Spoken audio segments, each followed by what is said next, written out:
삶이라고 적고 알미라고 읽는다라는 제목으로 하나님의 은혜를 나누어 보도록 하겠습니다. 이규현 목사님이 쓰신 그대 그대로도 좋다라는 책에 보면 이 살아가는 것과 알아가는 것에 대해서 명확하고 뚜렷하게 정의해 놓은 글귀가 있습니다. 제가 잠시 여러분들에게 이 부분을 한번 읽어 드리도록 하겠습니다. 알고 있는 지식의 세계가 나의 것으로 자리를 잡으려면 반복적 적용이 필요하다. 수없는 시행착오를 거쳐야 한다. 포기해버리고 싶은 유혹을 안으로 삼켜야 한다. 뚜렷한 증상이 나타나지 않아도 묵묵히 밀고 나가는 뚝심과 성실함이 기본적으로 받쳐주어야 한다. 이론의 세계에서 경험의 세계로 넘어가는 길은 험난하다. 잡힐 듯 잡히지 않는 첨예한 접경 지역을 통과해야 비로소 서서히 다가오는 실체를 느끼게 된다. 삶은 이론의 싸움이 아니라 경험의 싸움이다. 경험은 대가를 지불해야 한다.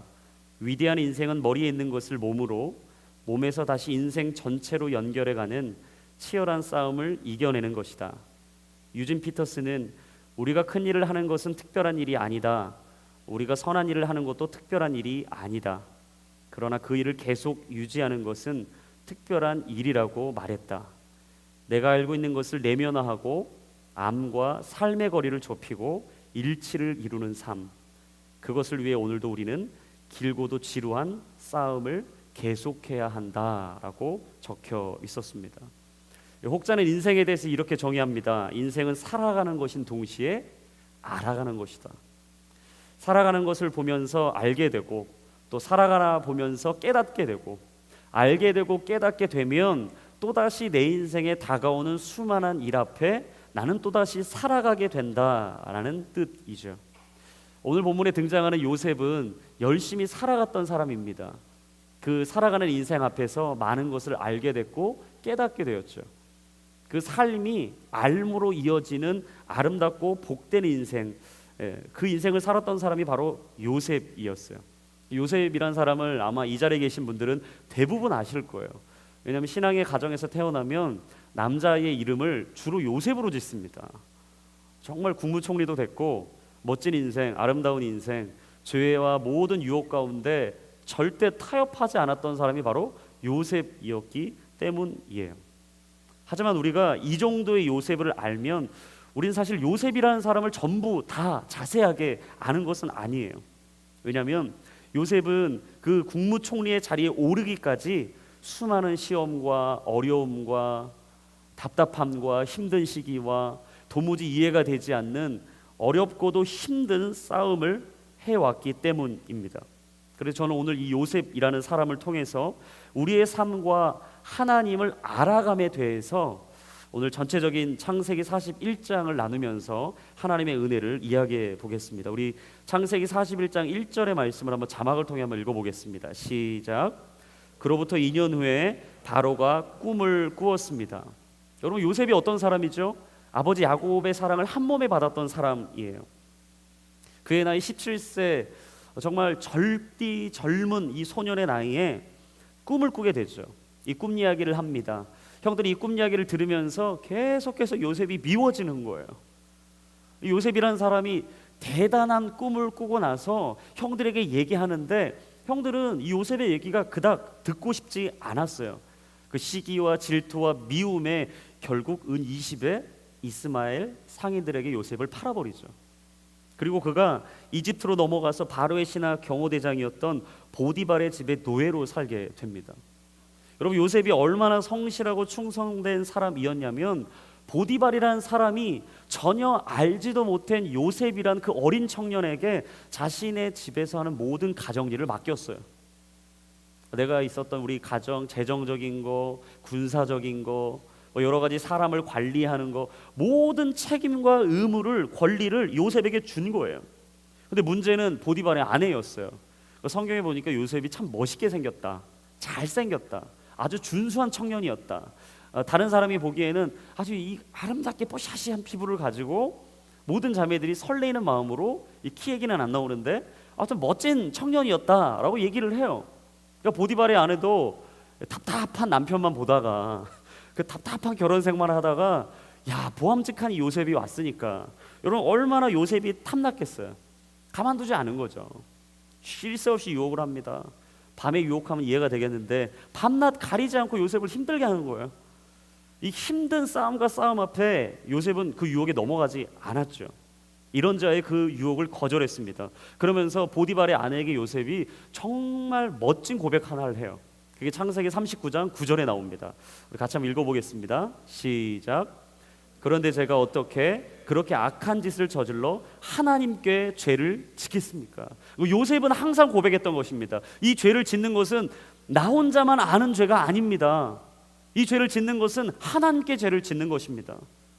나 혼자 몰래 집 안에서 당신과 나와 내통해서 그런 죄를 짓는 건 우리 둘만 아는 죄가 아닙니다. 그건 하나님께 죄를 짓는 것입니다. 요셉은 하나님을 두려워했던 거예요. 늘 요셉은 자신의 일거수일투족 삶의 순간순간마다 하나님을 두려워했던 것이죠. 그리고 하나님께 어떻게 하면 올바르고 선하고 하나님의 공의로운 뜻을 쫓아 살아갈 수 있을지 늘 노력했던 사람이었어요. 저는 여러분 축복합니다. 우리가 늘 하나님을 의식하고 하나님의 말씀대로 그 길을 걸어갈 수 있기를 주님의 이름으로 축원합니다. 늘 그 결과를 가지고 부둥켜 안고 살았던 사람 요셉. 여러분 좋은 결과가 있으면 얼마나 좋겠어요. 내가 하나님의 말씀으로 세상과 타협하지 않고 회사에서 절대 타협하지 않고 그 자리에 서 있으면 내가 원하는 결과가 오면 얼마나 좋겠어요. 근데 요셉에게 주어진 결과는 뭐였죠? 감옥행이었어요. 죄수의 넘버를 받았어요. 가슴팍에 죄수의 넘버를 받고 싸늘한 아주 추운 그 감옥 안에서 죄수로서 살아가게 된 거예요. 만약 나에게 그런 일이 생겼다면, 여러분 만약에 우리가 이 요셉과 동일한 일을 맞닥뜨리게 됐다면 우리 이렇게 생각하지 않았겠어요? 왜 내게 이런 일이 주어질까? 아니 나를 이렇게 그냥 두시다니. 하나님이 공의와 정의를 해가고 거룩과 순결을 지키며 하나님의 법을 따르며 사는 사람을 잊지 않는다고 말씀하셨는데 왜 하나님이 지금 나를 잊고 계신 걸까? 내가 하나님을 따른 대가가 고작 이런 거야? 라는 생각 여러분 들지 않았겠어요? 그리고 하나님을 원망했겠죠? 현실을 부정했겠죠. 그리고 자신에게 몰려오는 인생의 파도 앞에 무너지고 깨어지고 쓰러져서 다시는 하나님 예배 안 하겠다고, 내가 다시는 하나님이 부르신 곳 내가 절대 안 가겠다고, 그리고 나도 세상과 같은 방법으로 살아가겠다고. 여러분 우리 마음에 한켠에 그런 마음이 들지 않았겠어요? 근데 요셉은요, 칠흑 같은 어둠이 가득한 감옥에서도 하나님과 함께하는 시간을 포기하지 않았어요. 그 신하와 그 술 맡은 신하와 빵 굽는 신하의 꿈을 해석해 줬어요. 하나님이 주신 은사와 달란트를 썩히지 않은 거예요. 그는 이전부터 꿈을 해석하고 꿈을 꾸고 꿈을 이해하고 꿈을 풀면서 자신의 앞으로 미래에 어떤 일이 벌어질지를 늘 알고 살았던 사람이었어요. 무슨 말이냐? 늘 준비했던 사람이었다는 것이죠. 그 준비했던 요셉은요, 이 감옥에서도 자신의 현실을 부정하고 원망하고 썩히는 그 어리석은 삶을 살았던 게 아니라 늘 하나님을 기억하고 하나님을 따르며 하나님께서 내 인생에 주실 인생의 대반전을 준비하고 있었던 거예요. 근데 놀랍게도 정말 자신이 예언했던 대로 술 맡은 관원장이 복직을 하게 되고 바로의 친위대장격의 높은 지위를 회복하게 되었죠. 그리고 오늘 1절에 말한 것처럼 얼마가 지났다고요? 2년의 시간이 지난 거예요. 자, 근데 이 2년의 시간이 지났는데 제가 이걸 묵상하다가 이 41장에서 발견하지 못한 걸 한 가지 발견했어요. 그게 40장 마지막 절에 나오는 23절의 말씀입니다. 우리 같이 한번 읽어봅시다. 시작.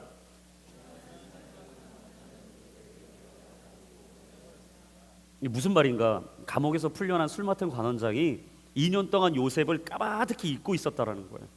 여러분 기억하십시오. 사람은 사람을 쉽게 잊습니다. 내가 이 사람 오늘 믿어도요, 이 사람 내 편인 것 같아도요, 조금 시간이 지나고 상황이 어려워지고 자신이 원하는 상황으로 되면 여러분 사람은 사람을 쉽게 잊게 되어 있어요. 잊혀진다고 절대 아쉬워하지 마십시오. 다른 사람들이 나를 알아봐 주지 않는다고 여러분 슬퍼하지 마세요. 인생을 살다 보면 은혜를 원수로 갚는 사람들이 우리 주변에 얼마나 많은지 몰라요. 요셉도 마찬가지였어요. 그 은혜를 모르고 이 술 맡은 관원장이 자신을 까마득히 잊어버린 상황이었어요. 근데 여러분 요셉 아마 이때 이런 생각했을 수도 있을 거예요. 야, 술 맡은 관원장이 복직이 되면 나도 곧 왕이 불러주겠지. 보니까 저 아주 큰 자리 하나 하던데 나도 혹시 그 옆에서 나를 불러줘서 빨리 이 좋은 자리 나도 하나 꿰차지 않을까? 빨리 좀 시간이 지나서 그 사람이 나를 좀 불러줬으면 좋겠다. 근데 감옥에 나간 술 맡은 관원장이 깜깜무소식인 거예요. 아니, 연락 한 통 없는 거예요. 그때 요셉 마음이 어땠을까요? 조급증이 들었을 거예요. 여러분, 우리가 기도한 대로 바로 응답이 되지 않을 때 우리에게 들어오는 마음 하나가 있어요. 그건 뭐냐면 조급증이에요. 급한 거예요. 마음이 답답한 거예요. 그러니까 내가 이전에 하지 않았던 여러 가지 방법을 내 인생에 나열해 놓고 그걸 하나하나 보면서 거울에서 무게 저울에서 이 추를 막 재고 있는 거예요. 무게를 재면서 어떤 걸 선택하지? 이거 선택하면 뭐가 좋을까? 이걸 하면 내가 혹시 잘 될까? 이거 하면 내 인생이 좀 더 편해지진 않을까? 라는 생각을 하면서 우리 인생에 찾아오는 조급증을 어떻게 할 수가 없는 거예요. 그러면서 요셉이 얼마나 아쉬워했을까? 안 불러주네. 사람들이 나 다 잊어버렸네. 내가 그렇게 열심히 살았는데 내게 고작 주어지는 결과가 이 정도야? 라고 생각을 했겠죠. 근데 여러분 기억하세요. 이게 바로 하나님의 때와 우리의 때의 차이예요. 나는 지금이 내 때이길 원해요. 지금 이 순간이 내가 원하는 그때가 되길 원해요. 근데 하나님은 하나님의 때를 아직 준비하고 계셨던 거예요. 요셉은 그 당장 자신의 때가 오기를 바랬을 수 있습니다. 하지만 하나님은 2년 동안 하나님의 때를 준비하고 계셨던 거예요. 바로가 직접 요셉을 찾을 때까지. 그리고 드디어 그 시간이 온 거예요. 여러분, 우리 인생을 살아갈 때 참 어려운 일들 많습니다. 이해되지 않는 것도 많아요. 하지만 여러분, 하나님의 때가 되면 반드시 우리에게 주어지는 축복 하나가 있는데 우리의 인생이 이해되기 시작한다라는 것이죠. 다 잊혀졌던 인생이 이해되기 시작하는 거예요. 도무지 풀리지 않았던 그 문제들이 하나하나 실타래가 풀려지기 시작하는 거예요. 사람을 의지하고 사람에게 희망을 걸었던 그 모든 시간들을 하나님이 다 버릴 수 있도록 나를 단련해 가시는 것이죠. 여러분, 정말 하나님의 때를 기다린다. 그때 필요한 자세는 뭔지 아세요? 조급증을 버리는 거예요. 조급증을 버리는 거. 우리 같이 한번 우리 자신에게 한번 선포해 봅시다. 조급증을 버립시다. 여러분, 그리고 우리가 가져야 될 마음 뭔지 아십시오? 하나님의 때가 되면 반드시 이루어질 거야. 하나님의 때가 되면 반드시 내 인생 하나님의 뜻대로 될 거야. 여러분, 사람이 보이면요, 하나님은 안 보이는 거예요. 내가 오늘 내 상황을 집중하면요, 하나님은 절대 보이지 않습니다. 그리고 조급해지기 시작해요. 답답해지기 시작합니다. 그 너머에서 역사하고 계시는 하나님의 섭리와 계획이 보이지 않는 거예요. 그래서 여러분 꼭 기억해야 될 사실 하나, 사람에게 잊혀지는 걸 두려워한 게 아니라 하나님께 잊혀지는 것을 두려워하십시오. 내가 사람에게 잊혀지는 것을 두려워하기보다 하나님께 잊혀지고 지워지는 걸 두려워할 때 우리는 그때 하나님의 때를 기다릴 수 있는 거예요. 사랑하는 여러분, 축복합니다. 여러분의 인생 가운데 하나님의 때가 속히 올 수 있기를 주님의 이름으로 축원합니다. 믿음은 기적을 이루는 거예요. 믿음은 인내를 이룰 뿐만 아니라 하나님의 계획과 섭리를 통해 기적을 이루는 것이죠. 그래서 그 하나님의 계획과 섭리를 오늘 창세기 41장 8절과 9절에서는 이렇게 얘기해요. 우리 같이 한번 읽어보겠습니다. 시작. 아침에 바로는 마음이 편치 않았습니다. 그가 사람을 보내 이집트의 모든 마술사들과 지혜자들을 불러들였습니다. 바로가 그들에게 자기가 꾼 꿈을 말해주었는데 그 꿈을 풀이할 수 있는 사람이 아무도 없었습니다. 그때 술 맡은 관원장이 바로에게 말했습니다. 오늘이야 제가 그동안 잊고 있었던 제 잘못이 생각났습니다. 하루는 바로가 꿈을 꾼 거예요. 꿈에서 살찐 암소 7마리와 흉측하게 마른 이 뼈밖에 안 보이는 암소 7마리가 등장했는데 이 마른 암소 7마리가 살찐 암소를 잡아먹는 거예요. 또 한 가지 꿈은 토실토실한 좋은 이삭 7개가 있었고 마르고 동풍에 시든 이삭 7개가 있었는데 이 마른 이삭이 통통하게 살찐 이삭을 다 삼켜먹는 거예요. 이해가 되지 않는 거죠. 여러분, 요즘도 꿈 꾸면 뭔가 불편해서 막 점집 찾아가고 막 꿈을 해몽해주는 사람들을 이리저리 찾아다니잖아요. 이때도 마찬가지였어요. 이 꿈이라는 것은 뭔가 이 신이 내게 주는 사인이라고 생각했어요. 그래서 이 꿈을 풀지 않으면 밤낮이고 불편한 마음으로 지낼 수밖에 없었던 거예요. 그래서 지금 이집트 왕 바로가 마술사들과 지혜자들을 다 불러놓고 이 꿈 얘기를 얘기한 거예요. 야, 내 꿈 좀 풀어줘라. 근데 아무도 그 꿈을 풀지 못한 거죠. 그때 8절에서 이렇게 얘기하는 거예요. 그 꿈을 풀이할 수 있는 사람이 아무도 없었습니다. 다른 말로 하면 뭘까요? 준비된 사람이 없었습니다. 준비된 사람이 없었습니다. 근데 그때 갑자기 술 맡은 관원장에게 준비된 사람 요셉이 생각난 거예요. 그래서 9절에 이렇게 얘기합니다. 오늘에야 제가 그동안 잊고 있었던 제 잘못이 생각났습니다. 무슨 말이에요? 한 사람이 떠올랐다는 거예요. 누군가 내게 갑자기 바로 왕의 얘기를 들어보니까 한 사람이 떠올랐다는 거예요. 여러분, 그 한 사람이 누구였습니까? 바로 요셉이었어요.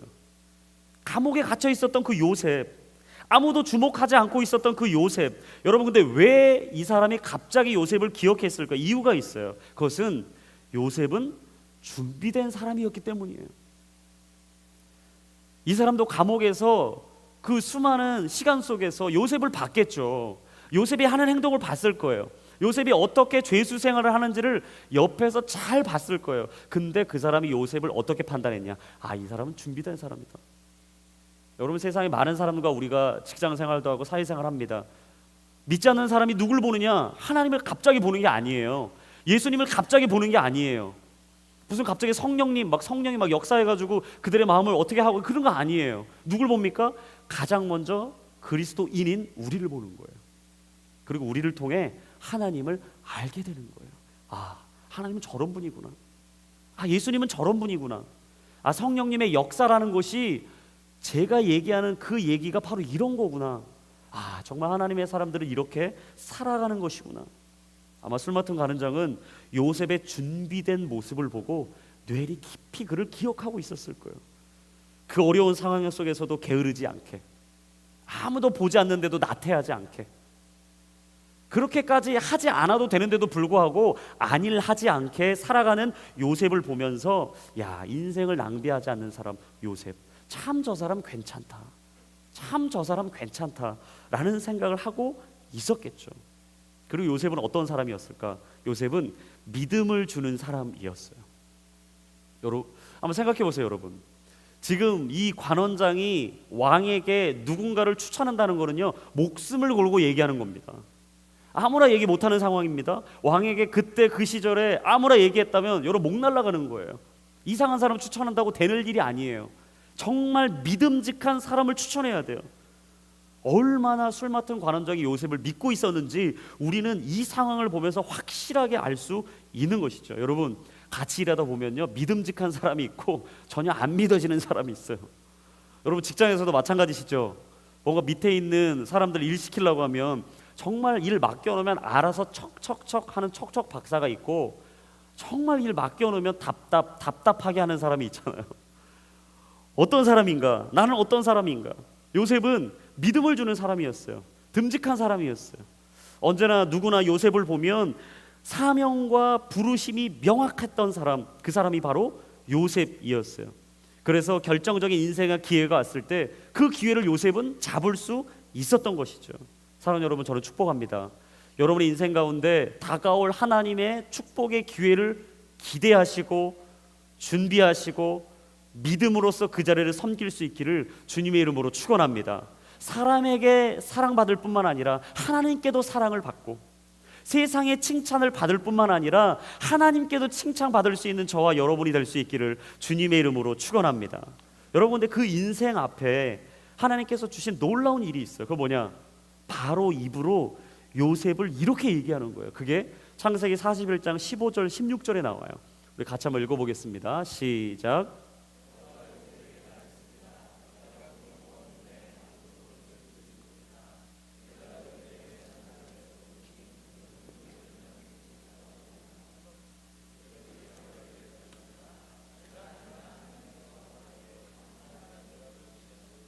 바로가 술 맡은 관원장의 얘기를 다 듣고 나서 한 사람을 추천받았어요. 그 사람이 바로 젊은 히브리 청년이라고 성경에서는 이야기합니다. 나이가 어린 거죠. 나이 드신 그 왕이나 어른들이 봤을 때 얼마나 하찮아 보였을까요? 사실 우습잖아요.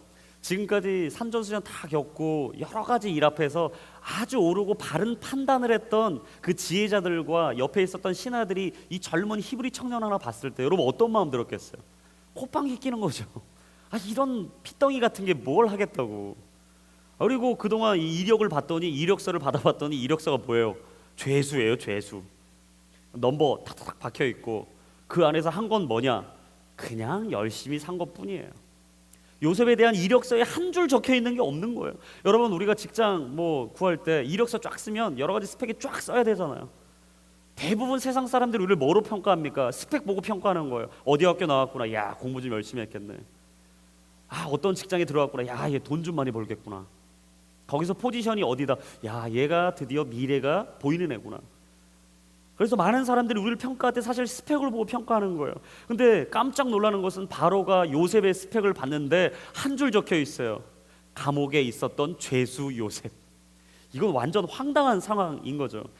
아마 이 15절과 16절의 대화의 이 말투는 이랬을 거예요. 무시와 경멸. 별로 기대 없는 말투로 15절에 얘기했겠죠. 야, 너 이런 사람이라며. 너 꿈꾸면 꿈 풀어줄 수 있는 사람이라며. 야, 내가 꿈꿨는데 꿈 좀 한번 풀어봐 라고 얘기했을 거예요. 여러분, 믿음의 신비가 뭔 줄 아세요?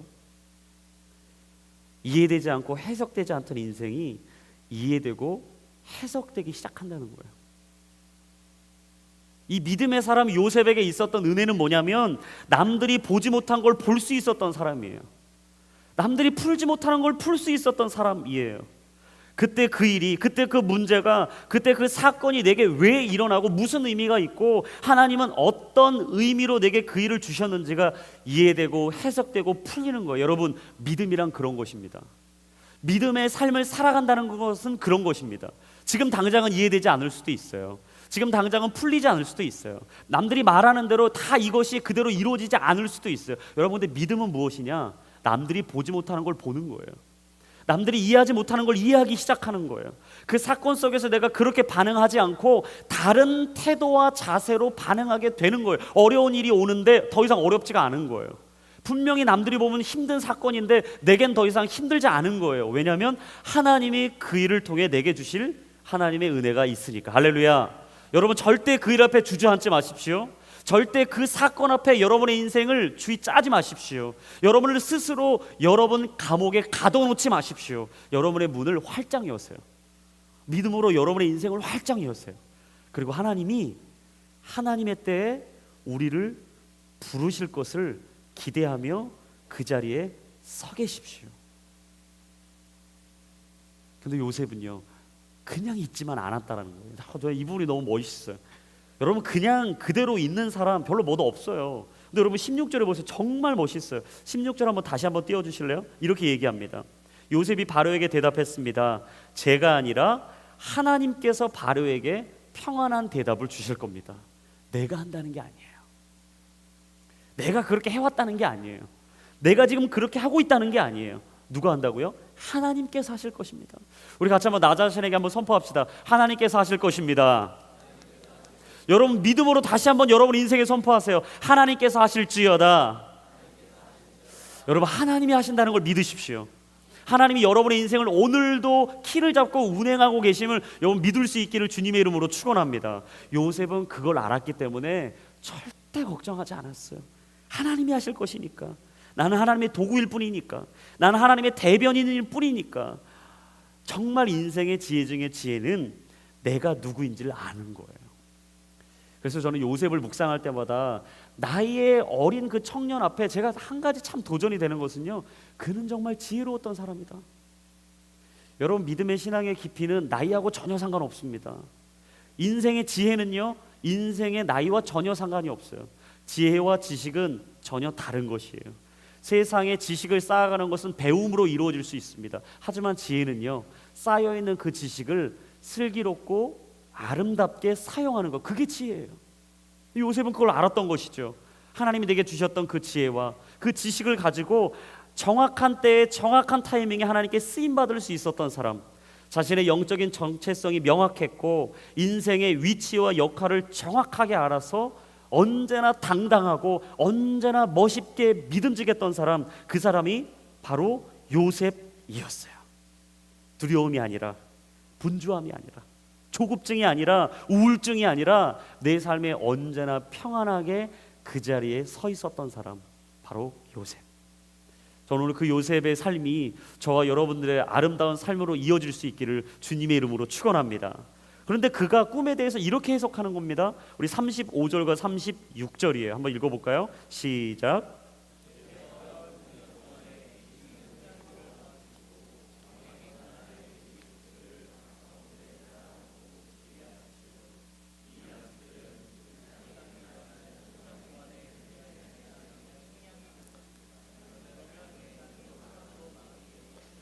바로 이 꿈의 해석은 여러분이 너무나 잘 알듯이 7년의 풍년과 7년의 흉년에 대한 이야기예요.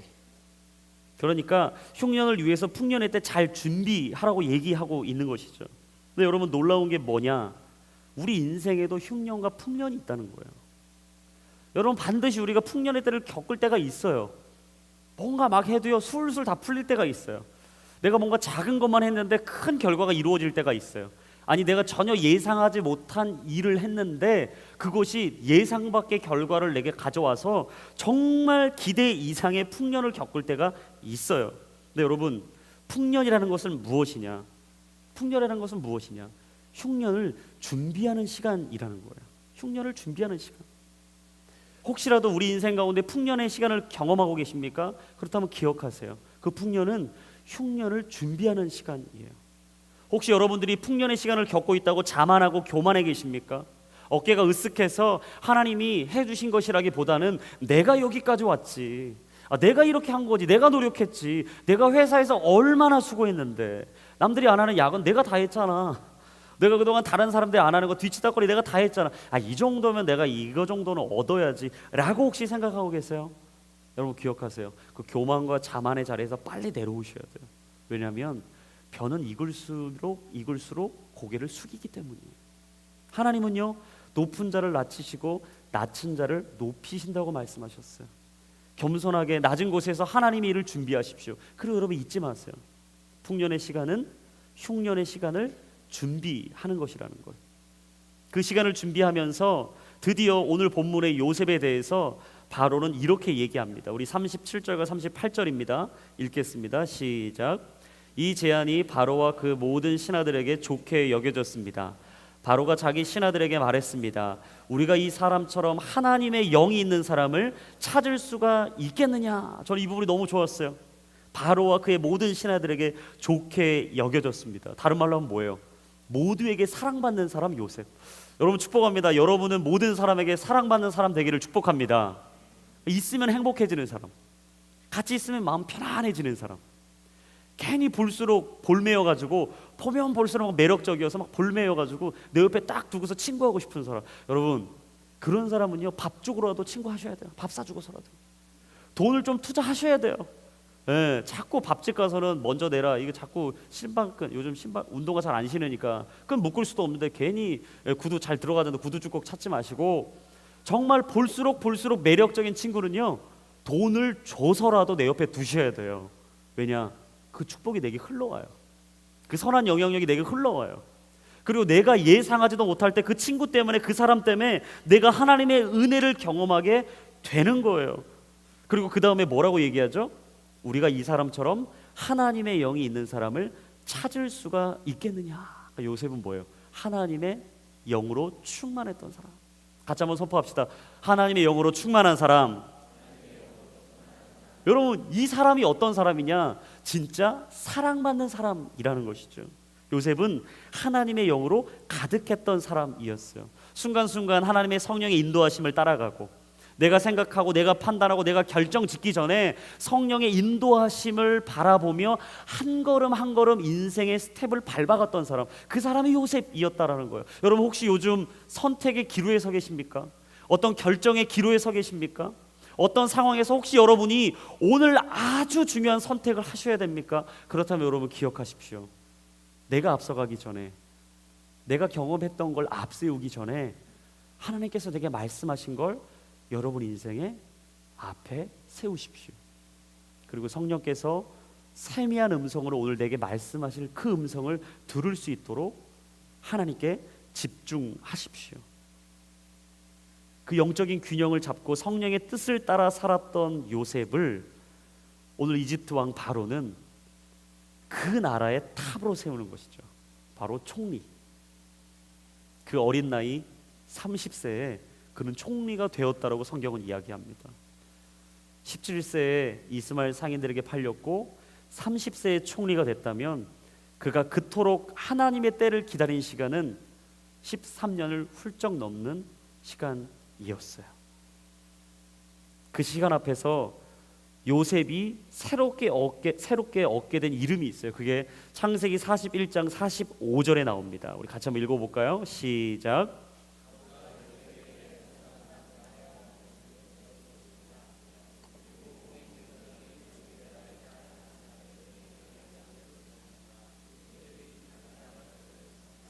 아브라함을 열국의 아비 아브라함으로 바꿔주신 것처럼 사례를 열국의 어미인 사라로 바꿔주신 것처럼 언제나 자신의 인생의 시기와 질투와 이 미움 때문에 그 인생의 아픔과 슬픔을 겪으면서 살았던 그 야곱을 하나님과 겨루어 이긴 자 이스라엘로 바꿔주신 것처럼 오늘 하나님이 요셉이라는 사람의 인생을 사브낫 바네아라는 이름으로 바꿔주셨어요.